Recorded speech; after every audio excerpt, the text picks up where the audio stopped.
प्यारे विद्यार्थियों, महाराणा सांगा के गत 2 वीडियो में हमने महाराणा सांगा का आरंभिक जीवन, गुजरात, मालवा व इब्राहिम लोदी के साथ संघर्ष का विस्तार से अध्ययन किया था। आज हम इस ऑडियो वीडियो के जरिए महाराणा सांगा व बाबर के बीच हुए संघर्ष का विस्तार से अध्ययन करेंगे।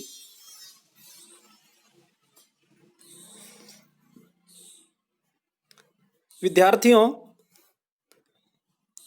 डॉक्टर गोपीनाथ शर्मा अपनी पुस्तक मेवाड़ एंड मुगल एम्परर्स में लिखते हैं कि सांगा का वास्तविक प्रतिद्वंदी बाबर था। सांगा हिंदू भारत का अद्वितीय नेता और सबसे बड़ा राजपूत सरदार था, जो सफलतापूर्वक सारे राजस्थान पर अपना प्रभाव स्थापित कर मालवा, गुजरात को हराकर हिंदुस्तान की राजनीति का मार्गदर्शक बनना चाहता था। एक तरफ राणा सांगा का प्रभाव व शक्ति बढ़ रही थी, दूसरी तरफ बाबर दिल्ली की दुर्बलता से लाभ उठाकर भारत में मुगल साम्राज्य की स्थापना करना चाहता था। अतः इन दोनों में युद्ध अनिवार्य था। अब हम इन दोनों के बीच लड़े गए विख्यात खानवा युद्ध के कारणों का विस्तार से अध्ययन करेंगे। बाबर व महाराणा सांगा के बीच अनेक कारणों के परिणाम स्वरूप खानवा का विख्यात युद्ध हुआ था। उन कारणों में हम सबसे पहले सांगा द्वारा हिंदू राज्य के बारे में चर्चा करेंगे। साथियों, इतिहासकार हरविलास सारदा का मानना है कि महाराणा सांगा हिंदू राज्य की स्थापना करना चाहते थे। सांगा इब्राहिम लोदी को 2 बार पराजित कर चुके थे। अतः सांगा व बाबर में युद्ध हुए बिना यह नहीं कहा जा सकता था कि भारत का असली स्वामी कौन होगा, सांगा या बाबर। दूसरा कारण है बाबर की कठिनाइयाँ। कई बार कठिनाइयाँ भी किसी शासक को, किसी भी व्यक्ति को एक बड़ी चेतावनियों का सामना करते हुए किसी दूसरे भौगोलिक या राजनीतिक राष्ट्र की ओर परिस्थितियां उन्मुख कर दिया करती हैं। बाबर के बचपन में ही उनके पिता का निधन हो गया था। महज 11 वर्ष की उम्र में बाबर फरगना का शासक बन गया था, लेकिन फरगना व समरकंद उसके हाथ से निकल गए थे। उसने बार बार इनको प्राप्त करने का प्रयास किया था, लेकिन वह असफल रहा था। 1504 से 1525 तक वह काबुल का शासक रहा। बाबर ने पूरब की ओर विस्तार करने की बात सोची। उसने भारत के बारे में अच्छा खासा सुन रखा था। उसके पूर्वज तैमूर और चंगेज खां ने भारत को बेरहमी से लूटा था। यद्यपि चंगेज खां भारत नहीं आ पाया था, लेकिन उसके वंशजों ने भारत को बेरहमी से लूटा था। विशेष रूप से बाबर के पूर्वज तैमूर ने। पानीपत के मैदान में लोदी को पराजित कर अर्थात 21 अप्रैल 1526 को बाबर ने दिल्ली व आगरा के सुल्तान इब्राहिम लोदी को बुरी तरह पराजित कर दिया था। किंतु जब तक वह अपने मूल प्रतिद्वंदी महाराणा सांगा को पराजित नहीं कर देता, उसका भारत में अस्थायी रूप से रहना संभव नहीं था। बाबर की कठिनाइयों ने उसे भारत की ओर धकेल दिया था और राणा सांगा के जीते जी इन सब कठिनाइयों का अंत नहीं होना था। Doctor A.L. श्रीवास्तव कहते हैं कि इस देश में बाबर का वास्तविक कार्य पानीपत के युद्ध के पश्चात आरंभ हुआ। खानवा युद्ध के कारणों में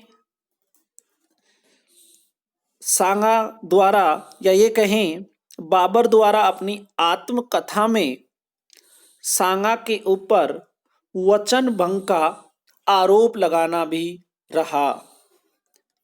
बाबर की आत्मकथा के अनुसार बाबर का मानना है कि सांगा ने बाबर को भारत पर आक्रमण करने के लिए आमंत्रित किया था। आत्मकथा का मानना है कि बाबर दिल्ली की ओर से आक्रमण करेगा व सांगा आगरा की ओर से आक्रमण करेगा। लेकिन बाबर ने आगरा व दिल्ली पर अधिकार कर लिया था और सांगा अपने वादा के मुताबिक अभी नहीं पहुंच पाया था। ये आत्मकथा के अंश हैं, लेकिन अधिकांश इतिहासकार इसे स्वीकार नहीं करते, क्योंकि सांगा स्वयं इब्राहिम लोदी को बाबर से पूर्व 2 बार युद्ध मैदान में धूल चटाई थी। अतः बाबर का इस तरह का सांगा के बारे में विवरण देना उचित प्रतीत नहीं होता। पठान सरदारों का सांगा के साथ मिलना। इब्राहिम लोदी के भाई महमूद लोदी महाराणा सांगा से मिलते हैं तथा हसन खां मेवाती भी महाराणा सांगा की ओर से युद्ध लड़ने के लिए तैयार हो जाते हैं। अतः बाबर इन पठान सरदारों को दंडित करना चाहता था, जिसका परिणाम था मेवाड़ और बाबर के बीच संघर्ष का होना। दोनों के बीच संघर्ष का एक अन्य कारण बयाना का प्रश्न भी था। बयाना के प्रश्न को लेकर ही इब्राहिम लोदी व महाराणा सांगा के बीच पूर्व में भी युद्ध हो चुके थे। अतः यहाँ बयाना का प्रश्न भी सांगा और बाबर के बीच युद्ध का एक कारण रहा।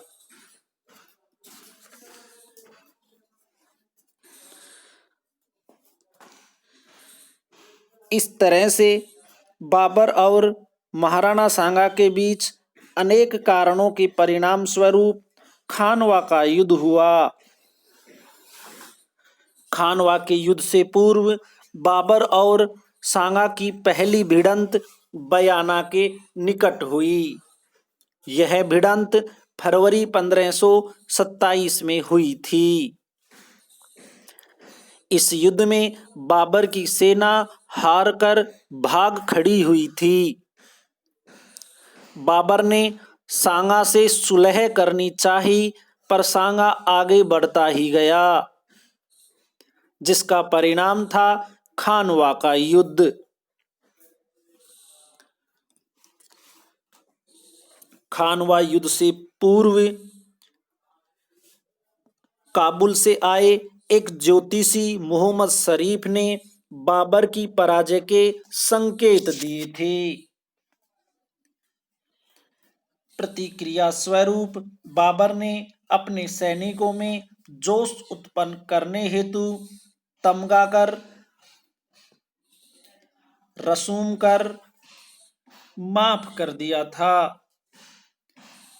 तथा खानवा युद्ध को जिहाद अर्थात धर्म युद्ध घोषित कर दिया था, ताकि मुस्लिम सेना में नई ऊर्जा आए और जुनून के साथ युद्ध को लड़ा जा सके।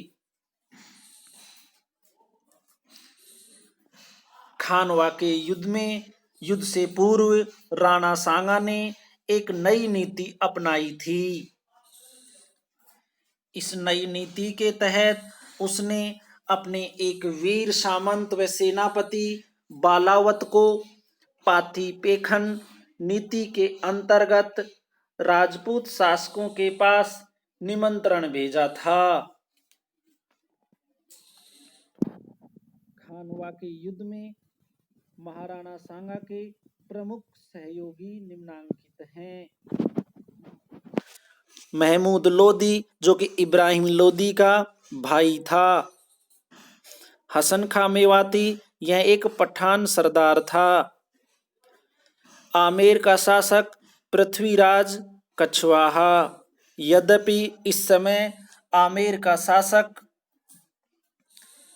पृथ्वीराज कछवाहा था, लेकिन युद्ध से पूर्व उसने बहुत बार विचार किया था कि युद्ध में भाग लेना है या नहीं। बीकानेर से कल्याणमल। मारवाड़ के राव गांगा का पुत्र मालदेव। चंदेरी का मेदिनी राय। बागड़ का रावत उदय सिंह। सिरोही का अखैराज देवड़ा। ईडर का राजा भारमल। काठियावाड़ के राज सिंह का पुत्र झाला अज्जा। रायसेन का सलहदी तंवर। मेड़ता का वीरम देव। इन सभी राजपूत सामंतों व शासकों ने खानवा के युद्ध में सांगा का सहयोग किया था। वास्तव में महाराणा सांगा ने संगठित होकर खानवा के युद्ध में बाबर का सामना किया था। बाबर व महाराणा सांगा के बीच खानवा युद्ध की प्रमुख घटनाएं व खानवा युद्ध के परिणामों का विस्तार से अध्ययन हम नेक्स्ट वीडियो में करेंगे। धन्यवाद।